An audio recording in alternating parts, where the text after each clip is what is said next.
आज आपण बनवतोय चिंचेची गोळी किंवा इमली कँडी. आपण प्रत्येकानेच ही लहानपणी खाल्लेली आहे.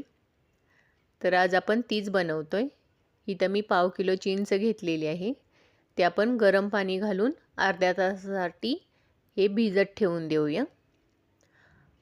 अर्ध्या तासानंतर आपण ही एका मिक्सरच्या भांड्यामध्ये काढून घेऊया आणि ह्याची बारीक पेस्ट करून घेऊया. आता ही आपल्याला पाण्यासकटच बारीक ह्याची पेस्ट करून घ्यायची आहे.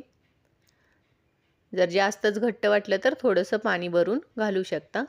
आता आपण हे एका चाळणीत गाळून घेऊया, म्हणजे ह्याचे वरची केसरं वगैरे वरती राहील. आपण इथं आता ह्यामध्ये 100 ग्रॅम गूळ घालायचं आहे, 2 चमचे साखर, 1 चमचा गरम मसाला, काळं मीठ 1 चमचा आणि 1 चमचा लाल मिर्च पावडर घालायचे. आता हे चांगलं मिक्स करून घेऊया आपण. आणि आता आपल्याला हे गॅसवर ठेवायचं आहे. आपल्याला 7 ते 8 मिनिटासाठी चांगलं हे शिजवून घ्यायचं आहे. हे आपल्याला एकदम घट्ट करून घ्यायचं आहे.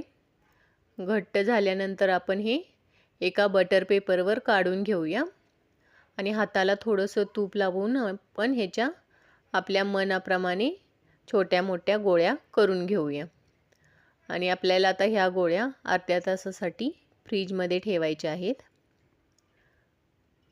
आता अर्ध्या तासानंतर आपण ह्याच्यावर शुगर पावडर घालून घेऊया.